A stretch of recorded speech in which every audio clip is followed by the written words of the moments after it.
علی احمد ڈوگر صاحب، عزیز صحافیوں، دوستوں، نوجوانوں، السلام علیکم ورحمۃ اللہ وبرکاتہ۔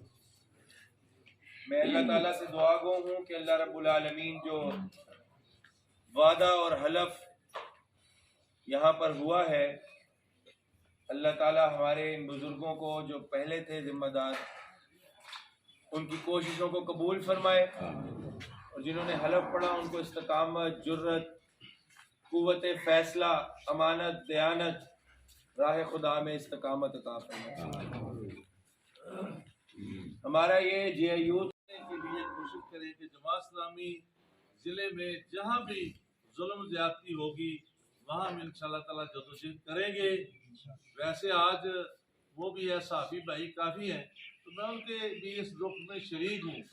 ایک صحافی کا قتل کیا گیا ہے کینیا میں، تو ہم بھی جماعت اسلامی جو ہے وہ بھی اس دکھ میں برابر کی شریک ہے کہ بلا وجہ ایک انسان کا قتل کرنا اور حق بات کہنے پہ قتل کرنا، ہم اس کی مذمت بھی کرتے ہیں۔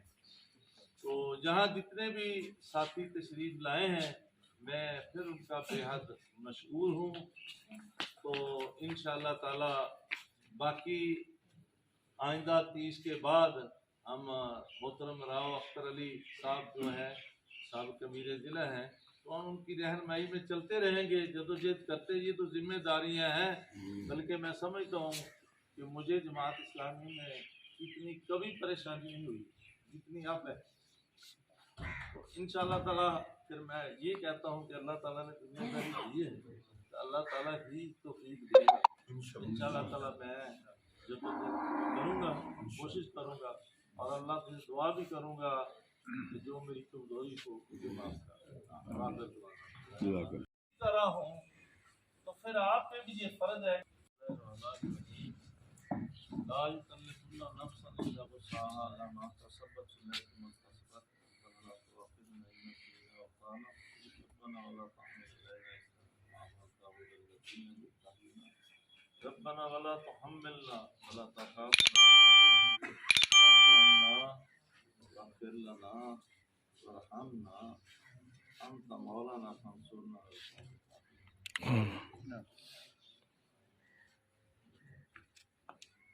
میرے انتہائی قابل قدر محترم راؤ اختر علی صاحب اور محترم مہمان خصوصی آج ہمارے درمیان محترم جبران بٹ صاحب موجود ہیں، اور صحافی برادری بھی کافی موجود ہے، جماعت کے ساتھی بھی کافی موجود ہیں۔ تو میں سب دوستوں کو یہاں تشریف لانے پر میں بے حد مشکور ہوں۔ والصلاة والسلام على أشرف الأنبياء والمرسلين ربنا تقبل منا إنك أنت السميع العليم وتب علينا إنك أنت التواب الرحيم ربنا أحسن عاقبتنا في الأمور كلها وأجرنا من خزي الدنيا وعذاب الآخرة عفو كريم يحب العفو فاعف عنا يا غفور۔ الہ العالمین، دین اسلام کے لیے جدوجہد کرنے والی، تیرے دین کے لیے جدوجہد کرنے والی جماعت اسلامی ضلع قصور کے نئے امیر محترم سردار نور احمد ڈوگر صاحب، جنہوں نے ابھی حلف وفاداری اٹھایا ہے، تو ان کو ہمت اور توفیق عطا فرما کہ دین حقہ کو مضبوطی کے ساتھ لے کر چلیں اور اس کو کامیابی سے ہمکنار کر دیں۔ یا اللہ ان کے دل کو خلوص سے بھر دے، ان کو اپنے ساتھیوں کے درمیان عدل اور انصاف سے معاملہ کرنے کی توفیق عطا فرما۔ یا اللہ پاک جماعت کے پیغام کو آگے پہنچانے کے لیے دن رات جدوجہد کرنے کی توفیق عطا فرما۔ یا اللہ پاک اس جدوجہد میں جو کمیاں اور کوتاہیاں رہ جائیں، یا اللہ پاک تو ان کو معاف فرما۔ قیامت کے دن یہ کوشش اور جدوجہد ہمارے لیے توشہ آخرت بنا دینا، ہم کو اپنی رضا سے نوازنا، ہم کو رسول اللہ صلی اللہ علیہ وسلم کی شفاعت کبریٰ نصیب کرنا، کہ دست مبارک سے حوض کوثر سے جام پینا نصیب فرمانا۔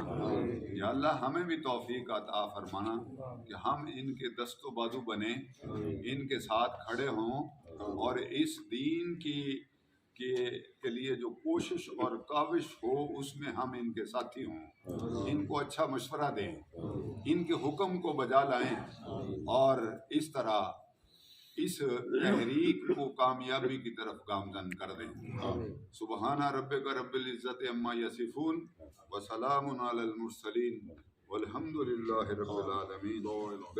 حاجی محمد فرید، جسے جماعت اسلامی ضلع قصور کا امیر مقرر کیا گیا ہے، اللہ رب العالمین کو گواہ کر کے اقرار کرتا ہوں کہ میں اللہ اور اس کے رسول صلی اللہ علیہ وسلم کی اطاعت و وفاداری کو ہر چیز پر مقدم رکھوں گا۔ جماعت اسلامی کے نصب العین کی دل و جان سے خدمت کو اپنا اولین فرض سمجھوں گا۔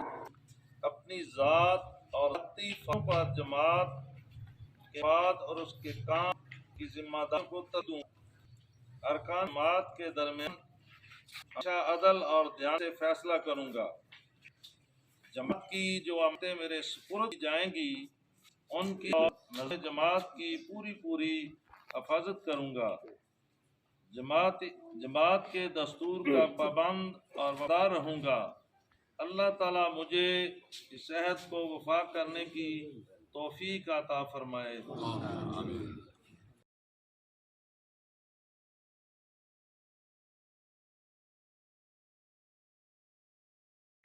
ایک آئینی اور قانونی اقامت دین کی جدوجہد کے لیے کوشش کر رہی ہے۔ اس لحاظ سے ان کو بیلٹ پیپر جاری کیے گئے۔ کوئی بھی امیدوار جو ہے وہ ووٹ مانگنے کا اہل اور خواہش مند نہیں ہوتا۔ اسی پروسیس کے تحت الحمدللہ یہ ہمارا پروسیس مکمل ہوا۔ پورے پاکستان کے اندر عمرائے اضلاع کا تقرر ہوا۔ آپ نے دیکھا کوئی میڈیا کی نظر نہیں بنا، کسی کو کوئی خبر نہیں ہے، الحمدللہ۔ تو یہ حسن ہے جماعت اسلامی کا۔ آج اس کے اندر الحمدللہ یہ 81 سال 1948 سے جماعت اسلامی نے اپنے سفر کا آغاز کیا، تو تسلسل کے ساتھ یہ چلتا جا رہا ہے۔ اس میں کوئی نسب کی بات نہیں ہوتی، تقوی کی بات ہوتی ہے۔ جس طرح میر جماعت اسلامی پاکستان محترم صادق حق صاحب، کون یہ بتا سکتا ہے کہ کرائے کے مکان کے اندر رہنے والا اسلامی تحریکوں کا قائد بنتا ہے؟ تو میں بات مصر کرتا ہوں، آج ہماری خوش قسمتی ہے کہ عظیم بات کے عظیم بیٹے جن کا نام آپ نے تاریخ کے اندر سنہری حروف کے اندر لکھا ہوا، یقیناً پایا بھی ہے، سنا بھی ہے، وہ تعارف کے محتاج نہیں تھے، جنہوں نے اپنی جوانی اور اپنی پوری کی پوری زندگی کفر کے نظام کے خلاف ٹکراتے ہوئے ایک حوصلے کے ساتھ، تلاطم کے ساتھ، اس کا نام ہے حضرت سلمان بٹ مرحوم رحمۃ اللہ علیہ، اللہ ان کی قبر کو منور کرے۔ انہوں نے اپنے پیچھے ایک عظیم بیٹا چھوڑا ہے جبران بٹ، جو ہمارے درمیان موجود ہیں، وہ ہمارے تنظیمی دورے پہ ہیں۔ انہوں نے رکھا ہوا ہے ٹچ کے لیے، لوگوں کو برگلانے اور لوگوں کو دھوکہ دینے کے لیے۔ اسلام کے اوپر عمل نہیں کرتے، ان کے دلوں کے اندر اسلام نہیں ہے، ان کے طرز عمل کے اندر اسلام نہیں ہے۔ ضرورت اس امر کی ہے کہ حق اور سچ کے اوپر چلنے والے لوگ اکٹھے ہو جائیں، منظم ہوں۔ جب منظم ہوں گے تو تب انقلاب آئے گا، چاہے تعداد کتنی بھی تھوڑی ہو۔ وہ قرآن و حدیث کی تو بے شمار باتیں میں آپ کے سامنے رکھ سکتا ہوں، لیکن ایک بات تنظیم کے حوالے سے جو میں نے براہ راست نہیں پڑھی، صرف کلپ سنا ہے۔ یہ تلقین شاہ صاحب ریڈیو پہ آتے تھے، کیا نام، اشفاق احمد تھا ان کا نام۔ یہ اٹلی کے اندر استاد اردو پڑھاتے رہے ہیں، یعنی اردو شعر جو ہے نا اس پہ کسی یونیورسٹی میں یہ استاد تھے۔ تو کہتے ہیں کہ چھٹیاں ہوئی تو ان چھٹیوں کے اندر میں نے پروگرام بنایا کہ امریکہ وزٹ کروں۔ وہ 2-3 مہینے کے لیے کہنے لگے، میں نے اپنا سارا شیڈول بنا لیا۔ تو وہاں ان دنوں ایک بڑا آدمی جو ہے وہ مسلمان ہوا تھا، جو یعنی دنیاوی اعتبار سے بڑا، غالباً جیمز آتا تھا اس کے نام میں۔ تو کہنے لگا کہ میرا پروگرام تھا، میں اس سے ملاقات بھی کروں گا۔ تو کہنے لگے کہ میں سارے یعنی شیڈول کے مطابق جب اس کے پاس پہنچا تو میں نے اس سے چند باتیں کی۔ اب وہ باتیں کیا تھیں وہ میں آپ کو سنانا چاہتا ہوں۔ تو اشفاق احمد صاحب کہتے ہیں کہ میں نے اس سے پوچھا کہ اسلام اس وقت غالب دین نہیں ہے، تمہاری تہذیب دنیا کے اوپر غالب ہے، تم حکمران ہو، تو حکمرانی کو چھوڑ کر کمزوروں کے ساتھ آ گئے ہو، یہ حیثیت نہیں ہے۔ اصل بات یہ ہے کہ اللہ کے دین کے لیے جدوجہد کرتے ہوئے دین کو دنیا کے اوپر غالب کیا جائے۔ اس کے اندر اگر افراد کار اپنی زندگی ختم ہو گئی، میں جو پیغام دینا چاہتا ہوں کہ اس زندگی کے اندر جو مدت بندوں کو حاصل یا ذکر و فکر کے اندر مشغول رہیں اور اسی کو نجات سمجھیں۔